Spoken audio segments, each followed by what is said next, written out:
அஸ்ஸலாமு அலைக்கும். Hi friends, எல்லோரும் எப்படி இருக்கீங்க? இன்றைக்கி நம்ம சேனலில் ஒரு சூப்பரான சாம்பார் ரெசிபி தாங்க செய்ய போகிறோம். டிஃபன் சாம்பார். இது வந்து ஹோட்டலில் கொடுக்குற மாதிரியே நல்ல டேஸ்ட்டில் இருக்குங்க. ரொம்ப ஈஸியாக செஞ்சிடலாம். இது செய்கிறதுக்கு ஃபஸ்ட்டு வந்து துவரம் பருப்பு, அது ரேஷன் கடை பருப்பாக இருக்கலாம், இல்லை நார்மல் கடையில் வாங்கின பருப்பாக இருக்கலாம். நல்லா 2-3 தடவை வாஷ் பண்ணிவிட்டு நீங்கள் ப்ரெஷர் பேன்லேயோ குக்கர்லேயோ வந்து சேர்த்துக்கோங்க.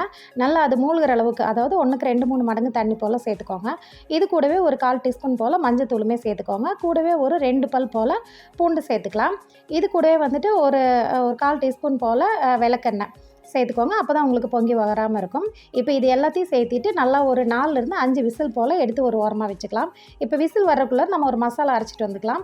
ஒரு பிளேட்டில் பார்த்திங்கன்னா நான் ஒரு 4 போல் பழுத்த தக்காளியை கட் பண்ணி வச்சுருக்கேன். இது கூட காரமான வரமிளகாய் ஒரு 3 சேர்த்துருக்கேன். கூடவே 2 பல் பூண்டு, ஒரு 1/2 டீஸ்பூன் போல் முழு மல்லி சேர்த்துருக்கேன். கூடவே வந்துட்டு 1/2 டீஸ்பூன் போல் ஜீரகம், ஒரு 1/4 டீஸ்பூன் போல் பெப்பர். இப்போ இது எல்லாத்தையுமே வந்துட்டு தண்ணி சேர்த்து மிக்ஸி ஜாரில் நல்லா நைஸ் பேஸ்ட்டாக அரைச்சி எடுத்து ஒரு ஓரமாக வச்சிடலாம். இப்போ பார்த்திங்கன்னா பருப்பு நல்லாவே வெந்து நல்லா சாஃப்டாகி வந்துடுச்சுங்க. அந்த தண்ணியை வந்து நம்ம வடித்து எடுத்துகிட்டு ஒரு கரண்டியோ இல்லை பருப்பு மத்தோ வச்சு ஓரளவுக்கு வந்துட்டு பருப்பை நல்லா மசிச்சு எடுத்துக்கோங்க. அப்போ தான் வந்துட்டு குழம்பு நல்லா டேஸ்ட்டாக இருக்கும். இந்த அளவுக்கு மசிச்சு ஒரு ஓரமாக வச்சுருங்க. இப்போ நம்ம தாளிக்க ஆரம்பிச்சிடலாம். ஒரு பேன் வச்சு ஹீட் பண்ணிக்கோங்க. ஒரு 3 டேபிள் ஸ்பூன் போல் ஆயில் சேர்த்துக்கோங்க.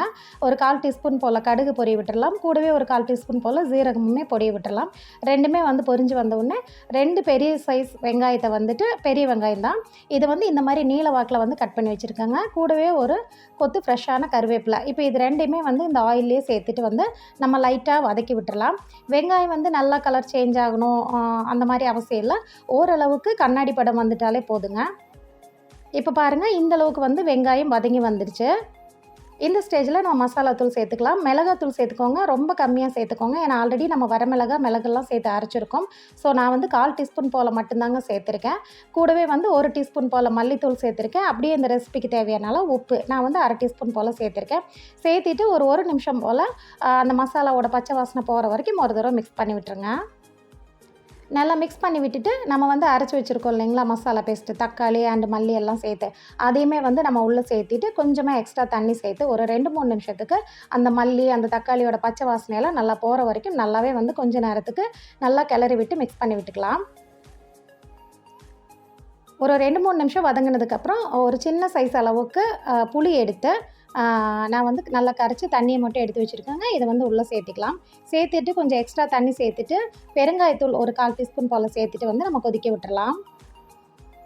இப்போ ஒரு 4-5 நிமிஷம் போல் நல்லாவே கொதி வந்துடுச்சுங்க. இப்போ நம்ம வேக வச்சு மசிச்சு வச்சுருக்கிற பருப்பை வந்து நம்ம உள்ளே சேர்த்துடலாம். பருப்பு சேர்க்கும்போது உங்களுக்கு இந்த சாம்பார் வந்து நல்லாவே வந்து திக்காகி வந்துடும். ஸோ எக்ஸ்ட்ரா தண்ணியுமே வந்து நீங்கள் சேர்த்துக்கோங்க. சேர்த்துட்டு நல்லா மிக்ஸ் பண்ணி விட்டுக்கோங்க. நல்லா மிக்ஸ் பண்ணி கொஞ்சம் நேரத்துக்கு வந்து பார்த்திங்கன்னா நீங்கள் கொதிக்க விட்டுருங்க. உங்களுக்கு கன்சிஸ்டன்சி எந்த அளவுக்கு வேணுமோ அந்தளவுக்கு நீங்கள் தண்ணி சேர்த்துக்கோங்க. திக்காக வேணும்னா நீங்கள் திக்காகவே கூட விட்டுறலாம். இல்லைனா இந்த அளவுக்கு தண்ணி சேர்த்துனிங்கன்னா உங்களுக்கு கொஞ்சம் நேரத்துலேயே வந்து திக்காகி வந்துடும். இந்த ஸ்டேஜில் நீங்கள் உப்பு காரம் செக் பண்ணிக்கோங்க. ஃபைனலாக வந்துட்டு ஒரு சின்ன துண்டு அளவுக்கு வெல்லத்தை வந்து இந்த அளவுக்கு பொடியாக வச்சுருக்கேன். இதையுமே வந்து உள்ளே சேர்த்துக்கலாம். இந்த வெல்லம் சேர்க்கும்போது உங்களுக்கு டேஸ்ட் நல்லாவே வந்து என்ஹான்ஸ் பண்ணி கொடுக்குங்க. கூடவே வந்துட்டு ஃப்ரெஷ்ஷான மல்லி இலையுமே கொஞ்சமாக கட் பண்ணி உள்ளே சேர்த்துக்கிறேன். சேர்த்துட்டு ஒரு 3-4 நிமிஷத்துக்கு நல்லா லோ ஃப்ளேமில் வச்சு எடுத்துட்டிங்கன்னா அவ்வளோதாங்க. நல்லா கமகமான வாசனையோட சூப்பரான டிஃபன் சாம்பார் வந்து நமக்கு ரெடி ஆகிடுச்சுங்க. இட்லி, தோசை, ஆப்பம் எல்லாத்துக்குமே சூப்பராக இருக்குங்க. கண்டிப்பாக இந்த மெத்தடில் ட்ரை பண்ணாதவங்க ஒரு தடவையாவது ட்ரை பண்ணி பாருங்கள்.